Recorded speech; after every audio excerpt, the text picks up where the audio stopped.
தீபம் இயற்கை டிவி உறவுகளுக்கு வணக்கத்தை தெரிவித்துக் கொள்கிறோம். நாம் இந்த வீடியோவில் அடுத்த நிகழ்வாக சாயங்காலம் 4 மணிக்கு முத்துமாரியம்மன் அறக்கட்டளையின் சார்பாக அரண்மனை மாவிளக்கு அழைச்சி வர்றதுக்கு திரு எம்ஜேபி அண்ணன் இல்லத்திற்கு செல்கிறோம். முதல் இந்த திருக்கோயில் உருவாவதற்கு முன்னின்று செய்து தலைவராக இருந்து இந்த திருக்கோயிலை கட்டிய திரு ஜெகநாத கோனார் அவர்கள், அதற்கு பின்பு எம்ஜே பழனிசாமி அவரது மகன் செய்து வந்தார். அதற்கு பின்பு இப்போ பால முருகேஷ் திலகவதி அவர்கள் செஞ்சிட்ருக்காங்க. அவங்க வீட்டுக்கு போய் அரண்மனை மாவிளக்கு எடுத்துட்டு அழைத்து வந்து நமது திருக்கோயிலில் முதலாக அந்த மாவிளக்கு வச்சு பூஜை செய்வாங்க. அதுக்கப்புறம் மற்றவங்கெல்லாம் பூஜை செஞ்சு அங்கே வந்திருக்கிறவங்க அனைவருக்குமே அந்த பச்சை மாவை கொடுத்து மகிழ்ச்சி அடைவார்கள். அந்த சமயத்தை தான் நீங்கள்லாம் லைவ் பார்த்துருப்பீங்க. தமிழ் தென்றர் கலை அமுதன் அவர்கள் அருமையான ஒரு பக்தி சொற்பொழிவை நிகழ்த்தியிருந்தார். அதை லைவாக நாம் ஃபேஸ்புக்கில் போட்டிருக்கிறோம். தொடர்ந்து பாருங்கள்.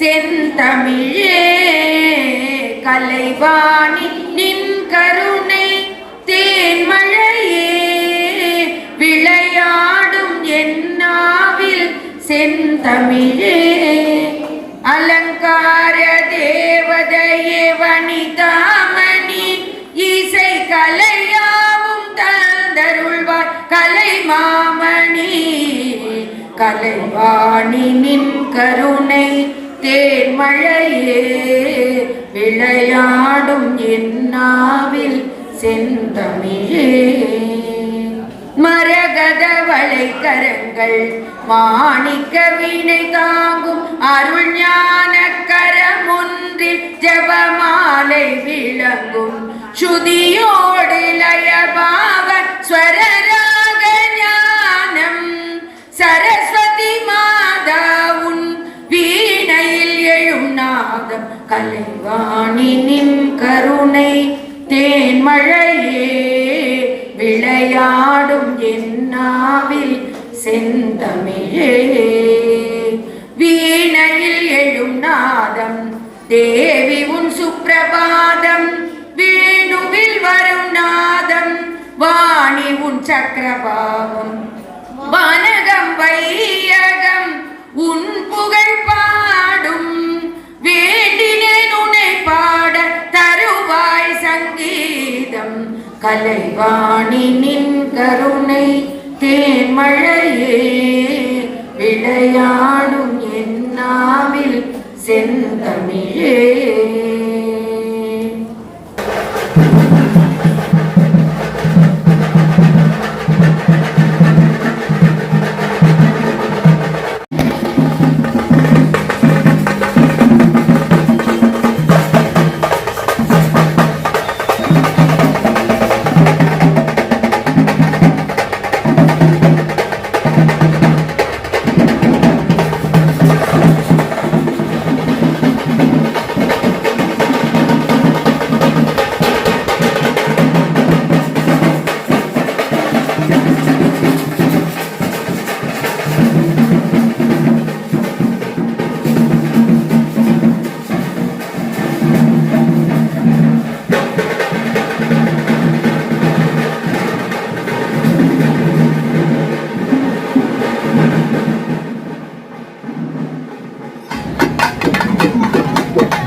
23/5/2024 மஞ்சள் நீர் அழைப்பு எங்களது வீட்டிலிருந்து. அடுத்த நாள் நிகழ்வு மஞ்சள் நீர். இந்த மஞ்சள் நீர் மிராசை எங்கள் சமூகம், செட்டியார் சமூகத்துக்காக இந்த திருக்கோயிலிருந்து வழங்கினாங்க. எங்கள் அப்பா நடராஜ் செட்டியார் செஞ்சுட்டு வந்தார். அதுக்கப்புறம் நான் செஞ்சேன். என்னுடைய மகன் இப்போது அதை செய்து கொண்டிருக்கிறார். இதுபோல் விழாக்களை பகுத்து பிரித்து கொடுத்ததால் தான் 40 ஆண்டு காலமாக இந்த திருக்கோயிலில் சிறப்பாக கொண்டாடி வருகிறார்கள். அந்த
நம பார்வதேபதே அரகர மகாதேவா. தென்னாடுடைய சிவனே போற்றி, எந்நாட்டவர்க்கும் இறைவா போற்றி, ஏகம்பத்துரை எந்தாய் போற்றி, பாகம்பென்னுரு ஆனாய் போற்றி, காவாய்க்கனகத் திரளே போற்றி, கைலை மலையானே போற்றி போற்றி.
சந்தனம் கும்பம் அங்க வச்சிருங்க.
பவனி வருகிறாள் புவனம் புகழ சிங்கம் மீதில் பவனி வருகிறாள் பவனி வருகிறாள் முதுமாரி பவனி வருகிறாள் புவனம் புகழ சிங்கம் மீதில் பவனி வருகிறாள் பாரினிலே அழகு மாறி பவனி வருகிறாள் பக்தர்களின் குறையை தீர்க்க பவனி வருகிறாள் பம்பை உடுக்கை முழங்கிடவே பவனி வருகிறாள் பாவங்களை போக்கிடவே பவனி வருகிறாள் வேதியர்கள் நடுவினிலே பவனி வருகிறாள் வேதங்களின் தலைவியாக பவனி வருகிறாள் வேதனையை போக்கிடவே பவனி வருகிறாள் ஒற்றுமையாய் வாழ வைக்க பவனி வருகிறாள் முத்துமாரி பவனி வருகிறாள் எலுமிச்சை மாலையோடு பவனி வருகிறாள் இரு கரங்களில் ஆசி கூறி பவனி வருகிறாள்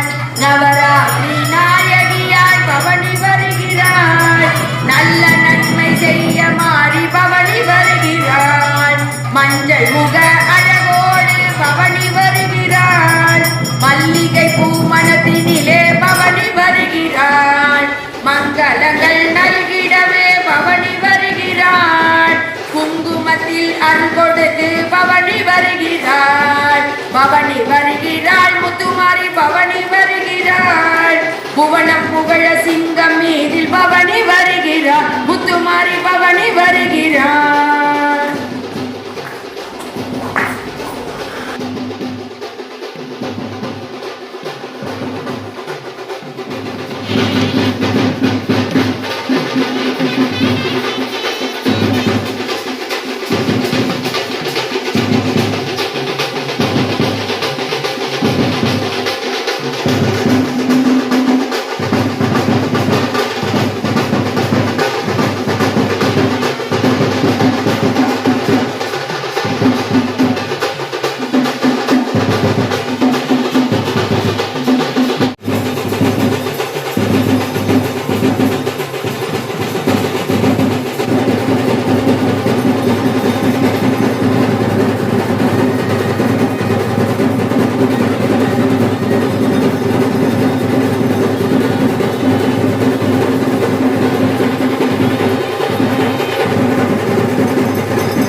ஓம் சக்தி பராசக்தி, ஓம் சக்தி பராசக்தி, ஓம் சக்தி பராசக்தி.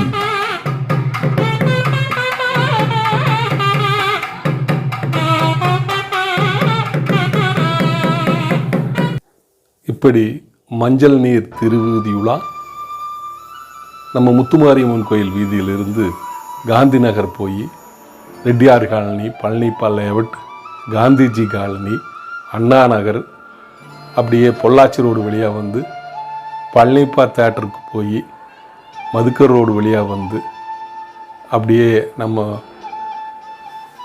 ஐயர் ஆஸ்பத்திரி வரைக்கும் ரதம் போய் அங்கேருந்து சங்கம் வீதிக்குள்ளே போய் கமலாநகர் போய் கமலாநகர்லேருந்து கோயிலுக்கு போய் அடையும். அங்கங்கே மக்கள் அந்தந்த பகுதியில் மஞ்சள் நீர் விளையாடி அற்புதமாக அம்மனை தரிசித்து தண்ணி ஊற்றி தேங்காய் பழமெல்லாம் உடைச்சி கொண்டாடி மகிழ்வார்கள். பொதுவாக இந்த மாதிரி ஒரு திருவிழா எடுக்கிறதுனால அந்த ஊர் மக்களுக்கு உண்மையாலுமே மகிழ்ச்சி ஆனந்தமும் அதிகமாக வரும். அதனால தான் நம்ம முன்னோர்கள் இது போல ஏற்பாடு பண்ணியிருக்காங்க. பக்கத்து வீட்டில் இருக்கிறவங்களுக்கு கூட நம்ம சந்திக்க முடியாது. ஆனால் இந்த மாதிரி திருவிழா சமயத்தில் அனுதினமும் கோயிலுக்கு வந்துடுவாங்க. அங்கே இரவு நேரத்தில் அன்னதானம் இருக்கிறதுனால, இரவு நேரத்தில் கலை நிகழ்ச்சி இருக்கிறதுனாலையும் அம்மனை ஒவ்வொரு நாளும் ஒவ்வொரு விதமாக அலங்காரம் பண்ணுவார் நம்ம பூசாரி ராமசாமி. அவ்வளவு அற்புதமாக அவனை பண்ணியிருக்காரு. நீங்களே பார்த்துருப்பீங்க. இதையெல்லாம் வணங்குறதுக்காகவும் மக்களோட மக்கள் பேசிக்கொள்வதற்காகவும் அங்கே வந்து சந்திப்பாங்க. தவிர இந்த ஒரு விழா எடுக்கிறதுனால பொறுப்பாக நிர்வாகிகள்லாம் செயல்பட்டால் தான் இதை வெற்றிகரமாக நடத்த முடியும். விட்டு கொடுக்குற இடத்துல விட்டு கொடுத்து எல்லாத்தையும் அனுசரணையாக நடந்து இந்த விழாவை எடுக்கணும். அப்போ தான் இந்த விழா சிறப்படையும். அது மட்டும் இல்லைங்க, இந்த விழா சிறப்பாக நடக்கணுங்கிறதுக்காக பல பேர் விரதம் இருந்து இந்த அம்மனை தரிசிப்பாங்க. நீங்களே பார்த்துருப்பீங்க. பூவோடு எடுக்கிறது, தீர்த்து குடம், பால் குடம், அழகுத்தி எடுக்கிறது, சக்தி கழகம் எடுக்கிறது. இந்த மாதிரி இருக்கிறவங்க எல்லாருமே முதல்ல தன்னை சுத்தப்படுத்திக்குவாங்க. காலையிலேயும் சாயங்காலம் குளித்து மன அமைதியை ஏற்படுத்திக்குவாங்க, ஆனந்தம் ஏற்படுத்திக்குவாங்க, விட்டு கொடுப்பாங்க, எல்லாத்து கூட சகஜமாக பழகுவாங்க. இப்படி இந்த விழா சிறப்படையுங்க. அது மட்டும் இல்லை, இதனால் பல பேர் பயனடைவாங்க. இப்போது பூக்கடை வச்சுருக்கிறவங்க, அதுபோக இந்த வாத்தியம் வாசிக்கிறவங்க, தப்பட்டை அடிக்கிறவங்க, உடுக்கை அடிக்கிறவங்க, பம்பை அடிக்கிறவங்க, அவங்களுக்கெல்லாம் இது ஒரு வாய்ப்பு. கலை நிகழ்ச்சி நடத்துகிறவங்க, இவங்களுக்கெல்லாம் ஒரு வாய்ப்பு இந்த விழாக்கள் இருக்குது. ஒவ்வொரு ஊர்லேயும் அதனால தான் இந்த மாதிரி கலைஞர்களையும் ஊக்கப்படுத்தணுங்கிறதுக்காக இந்த மாதிரி விழாக்களை எடுக்கிறாங்க. விழாவின் போது நம்ம சொந்தக்காரர், சொந்த பந்தம் அவங்களையெல்லாம் வெளியூர்லேருந்து கூப்பிடுவோம், எங்கள் ஊரில் விழா வாங்கன்னு சொல்லி. அது இல்லாமல் சில பேர் மன கஷ்டத்தில், மனத்தாங்கல்ல பேசிக்கொள்ளாமல் இருப்பாங்க. இந்த வாய்ப்பில் இது பேசிக்கொள்கிறதுக்கு உண்டான வாய்ப்பை இது உருவாக்கி கொடுக்குது. இப்படி பலதரப்பட்டவர்களும் பலதரப்பட்ட மனிதர்களும் அந்த பக்தியோடு இணைஞ்சு ஆன்மீகத்தோடு கலக்கிறதுனால தான் அவங்களுக்கு தன்னை உணர்ந்திருக்கிறாங்க. இந்த பக்தினா நம்ம மனசில் எப்படி இருக்கும், அதில் ஏதாவது நம்மளுக்கு மன நிம்மதி கிடைக்கும், ஆனந்தம் கிடைக்கிறதுனால தானங்க தன்னை வருத்திட்டு அங்கேருந்து பூவோடு எடுத்துகிட்டு வர்றது, பால் கூட எடுத்துகிட்டு வர்றது, காலில் செருப்பு இல்லாமல் அங்கேருந்து நடந்து வர்றது. சுமார் ஒரு 5 மணி நேரம் இது போல் நடந்து வரணுங்க. எவ்வளவு சிரமப்படணும். அந்த சிரமத்தையெல்லாம் அந்த தாய் முத்துமாரியம்மன் பாதத்தில் வச்சு அவங்க நடந்து பண்ணிகிட்டு இருக்கிறதுனால தான் அவங்க உடம்பு ஆரோக்கியமாக இன்னும் நல்லா வாழ்ந்துட்டுருக்குறாங்க. நமக்கே நான் கங்கணம் கட்டினா செருப்பு போடுறதில்ல. அப்போது பாதத்தில் அந்த ஒரு திக்னஸாகவே தோல் வளர்ந்துருமுங்க. சூடு கொஞ்சம் கம்மியாக தெரியும். அந்தளவுக்கு இதில் சிறப்படையுதுங்க. அதனால தான் நம்ம முன்னோர்கள் எல்லாம் இதுபோல் விழாக்களை உருவாக்கி நமக்கு கொடுத்துருக்குறாங்க. சில பேர் ஆனந்தமாக கொண்டாடுறாங்க, ஆனால் சில பேர் ஒதுங்கி இருப்பாங்க. ஒதுங்கி இருக்கிறவங்க ஒதுங்கி தான் நிற்கணும், அவங்கள இணைஞ்சிக்கணும். அவங்களா ஒரு பார்ட்டாக இதுக்குள்ளே இணைஞ்சு செயல் செய்யணும், ஆனந்தம் அடையணும். அப்போ தான் அவங்களும் ஆனந்தத்தை உணர முடியும்.